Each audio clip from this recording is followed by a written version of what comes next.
नमस्कार दोस्तों, आप सभी का स्वागत है हमारे YouTube channel GK classes answer में। आज हम प्रतिशत का तीसरा पार्ट लेकर आए जिसमें प्रतिशत कमी या प्रतिशत वृद्धि से संबंधित सवाल देखेंगे। तो देखो, यदि क्या है आय अथवा मूल्य में कमी या वृद्धि, कमी प्रतिशत या वृद्धि प्रतिशत देकर प्रतिशत वृद्धि या कमी पूछ ले तब क्या होता है। तो प्रतिशत कमी या प्रतिशत वृद्धि निकालनी हो तो उसके लिए फॉर्मूला है आर अर्थात दर बटे 100 प्लस माइनस आर गुणा 100। तो यहां पर कहां पर प्लस लगेगा और कहां पर माइनस लगेगा वो देखो। प्रतिशत वृद्धि पूछे तो क्या है 100 माइनस आर होगा। अगर क्या है उल्टा विपरीत करना है इसको, अगर वृद्धि पूछ रहा है तो माइनस का निशान लगा दो और अगर प्रतिशत कमी पूछ रहा है तो 100 प्लस आर कर दो। ये विपरीत रहेगा। जैसे पहला सवाल हमारा ए की आय बी की आय से 25% अधिक है तो बी की आय ए की आय से कितने प्रतिशत कम है। तो इसको हल करते हैं फॉर्मूले से। तो इसमें हम पूछा क्या है, प्रतिशत कमी पूछी है, प्रतिशत कम। तो प्रतिशत कमी होती है, कमी प्रतिशत फॉर्मूला क्या था हमारा आर बटा 100 प्लस माइनस आर गुणा 100। यहां पर कमी पूछी है तो हमें क्या करना है 100 प्लस करना है। तो आर का मान कितना है हमारे पास, यानी जो दर है वो कितनी है 25% बढ़ रही है। तो 25 बटा 100 प्लस 100 प्लस 25 गुणा 100। 25 100 और 25 को जोड़ा 125 गुणा 100। 25 का अगर भाग देते हैं 25 का 25 में गया एक बार और 125 में गया 5 बार और 5 से अगर 5 का भाग देते हैं 100 में तो कितनी बार जाता है 20 बार। तो हमारा उत्तर आ गया 20%।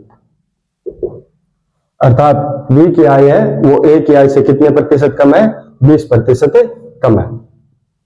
दूसरा उदाहरण देखते हैं। एक व्यक्ति की आय में प्रथम वर्ष 10% वृद्धि की जाती है तो दूसरे वर्ष उसकी आय में कितने प्रतिशत कमी की जाए जिससे उसकी आय अपरिवर्तित रहे। एक व्यक्ति है उसकी आय में क्या है पहले वर्ष 10% है वो वृद्धि कर दी गई तो दोबारा अगले वर्ष दूसरे वर्ष है उसकी आय में कितने प्रतिशत कमी करें कि उसकी आय है वो पहले की तरह समान रहे, अपरिवर्तित रहे।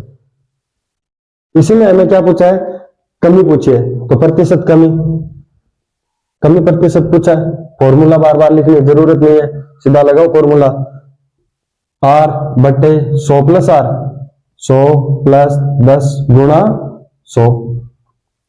10 बटा 100 और 10 को जोड़ा 110 गुणा 100। 1 0 से 1 0 कैंसिल। 11 का अगर भाग देते हैं 100 में तो 9 बार भाग गया, एक शेष बचता है तो वो शेष लिख दिया ऊपर बट्टा 11%। 9 से 1 बट्टा 11%।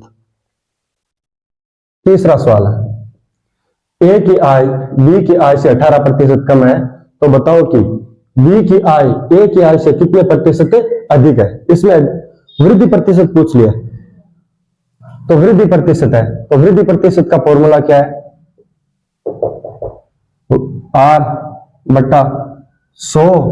वृद्धि प्रतिशत पूछा है तो 100 माइनस आर, 100 माइनस आर गुणा 100। हल करते हैं। आर का मान कितना है 18 बट्टा 100 माइनस 18 गुणा 100। 18 100 में से 18 घटाए कितने बचे 82 इंटू 100।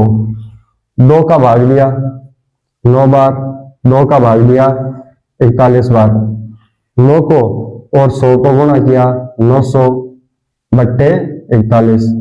41 का भाग देते हैं 900 में तो भाग गया 2 बार, शेष बचे 8, 8 में 0 80 और 80 में गया 1 बार। अगर 80 में से 41 घटाते हैं तो 39 शेष बचे हमारे पास 39 बट्टा 41%। तो कितने प्रतिशत हमें अधिक है इसकी आय तो 21 से 39 बट्टा 41%। अगला सवाल, चीनी के भाव में 10% की वृद्धि होने पर इसकी खपत में कितने प्रतिशत की वृद्धि की जाए जिससे खर्च अपरिवर्तित रहे। अगर चीनी के भाव में क्या है कि 10% की वृद्धि हो गई, तो उसके हम अपने खपत में यानी जो यूज ले रहे हैं, हम उपयोग कर रहे हैं, उसमें कितने प्रतिशत कमी करें ताकि हमारा खर्च अपरिवर्तित रहे, उतना ही खर्च लगे। तो इसमें क्या पूछा है, कितने प्रतिशत वृद्धि पूछी है, वृद्धि पूछी है, तो फॉर्मूला कौन सा लगेगा वृद्धि प्रतिशत का। आर दर कितनी है 10 बटा 100 माइनस 10 गुणा 100, 10 बटा 100 में से 10 गए 90 गुणा किया 100 से, 1 0 से 1 0 कैंसिल। अगर 9 का भाग देते हैं 100 में तो जाता है 11 से 1/9%। तो वृद्धि प्रतिशत कितना हो गया 11 से 1/9%। इसमें सेकंड टाइप है वो देखते हैं। वस्तु के मूल्य में कमी या वृद्धि प्रतिशत दी जाए तथा खर्च में कमी या वृद्धि प्रतिशत देकर खपत अर्थात उपयोग में प्रतिशत कमी या वृद्धि पूछ ले, तो क्या होता है प्रतिशत कमी या वृद्धि निकालनी हो तो वहां पर फॉर्मूला लगता है R माइनस वाई बट्टा 100 प्लस माइनस R गुणा 100। तो R क्या है, R जो पहला क्या है मूल्य अर्थात भाव, वो R का मान है भाव, और Y है वो है खर्च में कमी या वृद्धि जो दी जा रही है वह। उसी तरीके से देखो 100 प्लस माइनस R, प्लस कहां पर लगेगा जहां पर प्रतिशत कमी पूछा जाए तो वहां पर क्या लगेगा प्लस, और प्रतिशत वृद्धि पूछा जाए तो माइनस लगेगा। ये सवाल देखते हैं। चीनी के भाव में 20% की कमी होने पर इसकी खपत में कितने प्रतिशत वृद्धि करनी होगी कि घरेलू खर्च में भी 10% की कमी हो। तो अगर देखते हैं भाव में कितनी प्रतिशत कमी हो रही है 20%, और इसकी खपत में कितनी प्रतिशत हमें पूछा क्या है वृद्धि करनी है, और घरेलू खर्च उसमें कितनी कमी आ रही है 10%। तो फॉर्मूला क्या है R माइनस वाई बटा 100 प्लस माइनस R। अगर हमें वृद्धि पूछ रहे हैं तो क्या करना है हमें माइनस R गुणा 100। R अर्थात भाव क्या है, भाव में कितना है 20 माइनस खर्च में कितनी वृद्धि या कमी हो रही है, खर्च में हो रही है 10% की कमी, 20 माइनस 10 बट्टा 100 माइनस R, R का मान है 20 गुणा 100। 20 में से 10 गए 10 बटा 100 में से 20 गए 80 गुणा 100। 1 0 से 1 0 कैंसिल, 4 का भाग दिया 2 बार, 4 का भाग दिया 25 बार, 25 में अगर 2 का भाग देते हैं तो 12 से 1/2% या इसे 12.5% भी लिख सकते हैं। तो हमारे जो खपत है उसमें कितने प्रतिशत वृद्धि करनी होगी ताकि हमारा घरेलू खर्च है और जो वृद्धि हुई है उसमें क्या है कोई दिक्कत ना आए, तो वो होगी 12.5%। अगला सवाल है चीनी के भाव में 20% की वृद्धि होने पर इसकी खपत में कितने प्रतिशत की कमी करनी होगी यदि घरेलू खर्च में भी 10% की वृद्धि हो। तो यहां पर क्या पूछा है हमें कमी प्रतिशत पूछा है, यहां पर कमी पूछा है, तो कमी प्रतिशत का क्या हो जाएगा, कमी प्रतिशत हो जाएगा R माइनस वाई बटा 100 प्लस R गुणा 100। R का मान है हमारे पास 20% और Y का मान है हमारे पास 10% बट्टा 100 प्लस R, 100 प्लस 20 गुणा 100। 20 में से 10 गए 10, 100 में 20 जोड़े 120 गुणा 100।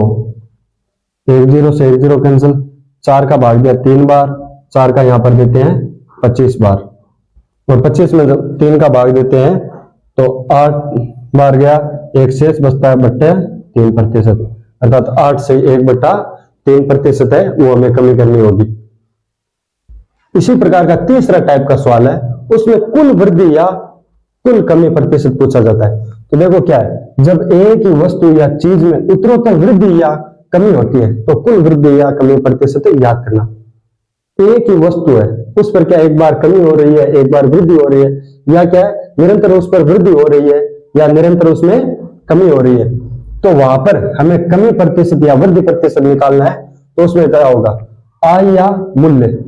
अगर कोई आय में वृद्धि हो रही है किसी व्यक्ति की, तो वहां पर यहाँ पर आय रखना है। अगर कोई वस्तु है उसके मूल्य में वृद्धि हो रही है तो हमें मूल्य रखना है यहाँ पर। गुणा 100 प्लस माइनस पहली कमी या वृद्धि। 100 में अगर क्या है यहाँ पर प्लस माइनस, अगर कमी हो रही है पहली बार तो क्या है माइनस का निशान आएगा, और अगर वृद्धि हो रही है तो प्लस का निशान आएगा।